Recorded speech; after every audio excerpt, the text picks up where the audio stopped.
Can't be having no Godzilla party without these two wacky special boys, Kamata-Kun and Shinagawa-Kun, also known as Shin Godzilla Form 2 and 3, also known as Monster A and Monster B. One's also known as Turkeyzilla, and I've seen the other one called nothing else. No, whatever. These two, I believe, were maybe the second or third video I did for this channel, and I haven't talked about them since, and god, that video was awful. I'll leave a link in the description, and I'll link it at the end of the video in case you want to subject yourself to that horror. But anyway, let's talk about Kamata-Kun first, because as we all know, Kamata-Kun is the #1 pupper. He is best boy. I don't care what any of you say.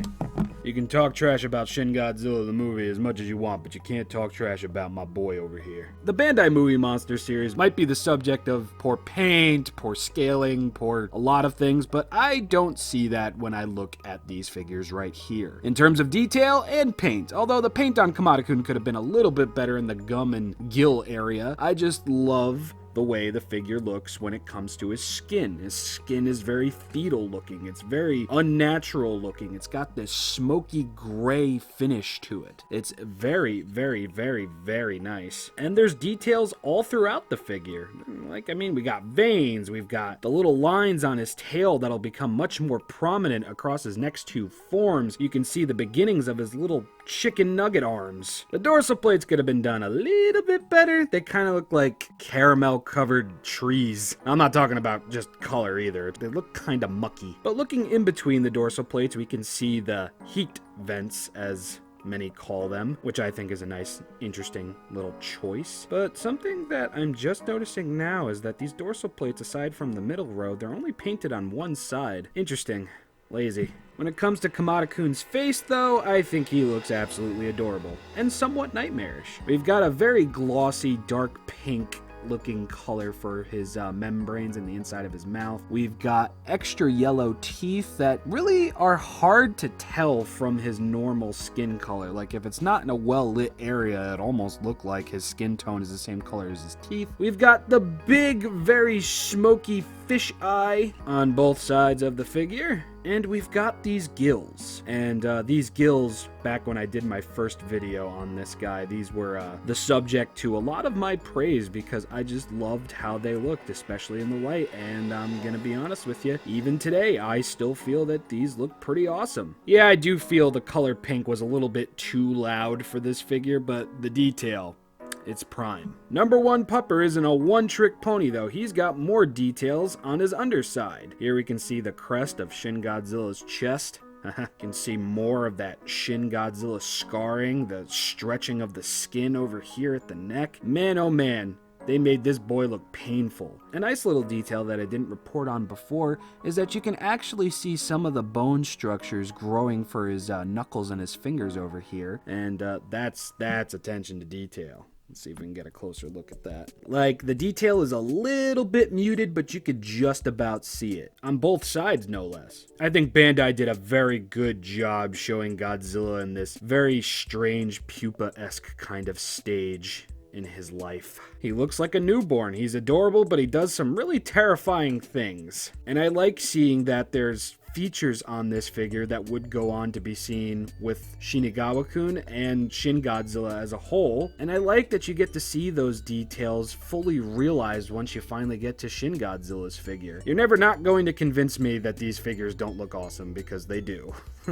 Although when it comes to Kamata-Kun and articulation, you're only going to get it in the legs, because he has no arms and his tail is glued in place. Yet again, only in the legs. Looking at his tag, though, we just get an image of Shin Godzilla. We do not get an image of Kamata-Kun here, which I think they did on purpose, because I think they wanted to keep the full-on movie reveal of Kamata-Kun and Shinagawa-Kun at least somewhat mysterious, even though they gave us a figure. The dorsal plates are cut out on the side. Godzilla 2016. And yeah, this is Kamata-Kun. And here we have the Burgundy Prince himself, Shinagawa-Kun. And he's very red. He's very red. He's very burgundy. And he looks like he's in just about as much pain as Kamata-Kun was. I remember getting a good look at this figure for the first time and seeing all these red blotches and everything. I honestly thought that this was like Bloodzilla. I thought he was going to erupt from the back or the side of Kamata-Kun. That was going to be the way of Godzilla evolving in this movie. And I honestly thought he was just covered in blood.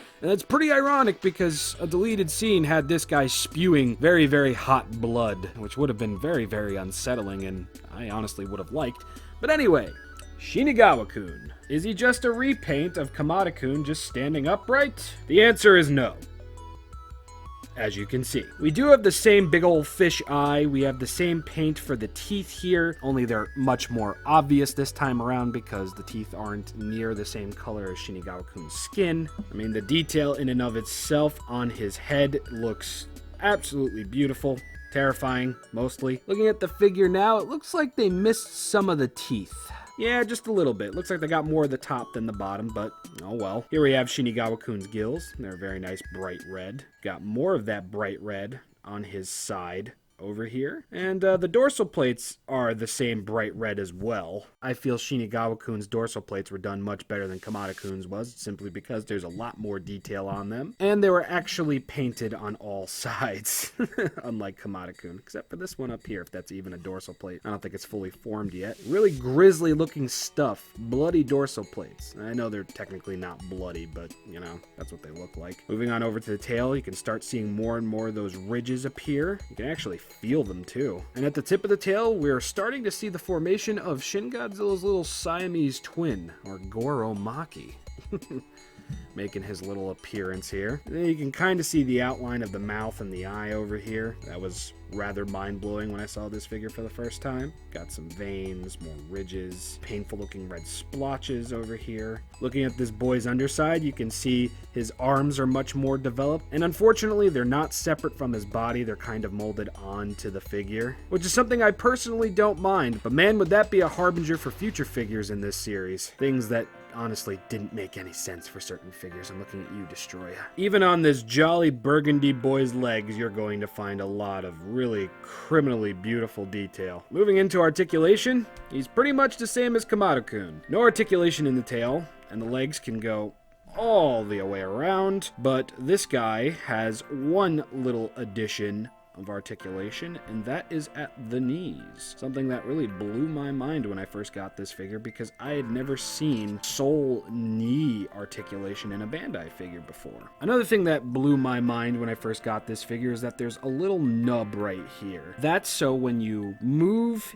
his kneecap around, no matter what, when you move it back, it goes right back into place and it'll stay in place until you apply pressure and move it. Very interesting, and at the time, very different. And this guy's pretty much got the same tag as Kamata-Kun and Shin Godzilla. Aside from this is different. That's pretty much it. With these two boys simply existing and their figure pictures being revealed before anything else, both of them were enough to send the Godzilla fan base into panic. At least in the US, because a lot of people are like, well, what the hell is this? I didn't really see too much negativity of these two and their designs coming from Japan, but once the movie was seen here in the States, I feel like people warmed up to them a little bit. Well, people who liked Shin Godzilla. Me, I loved them instantaneously just because of how different they were. And still to this day, I think these figures are pretty rad looking. Of course, there's been multiple re-releases of these two figures. There was the Supreme repainted version where they looked a little bit more movie accurate. There was the clear versions that were released at the Godzilla store, which I believe are at the Godzilla pop-up shops. We'll find out when we go there. Yeah, and I mean, aside from a couple of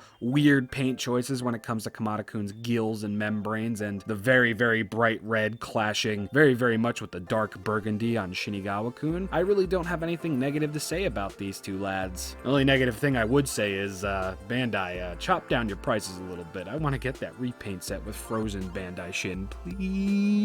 I don't want to pay $180. I really don't. But anyway, I'm happy to have these two in my collection. I am ShinRobjira. This is Godzilla Week, and it's winding down. I believe we've got one more video to do. And then your boy gonna take a couple of days off, because it's been crunch time all frickin' week. Nearly all frickin' month. Hope you enjoyed. See you all tomorrow. ShinRobjira. May Skriank be with you all.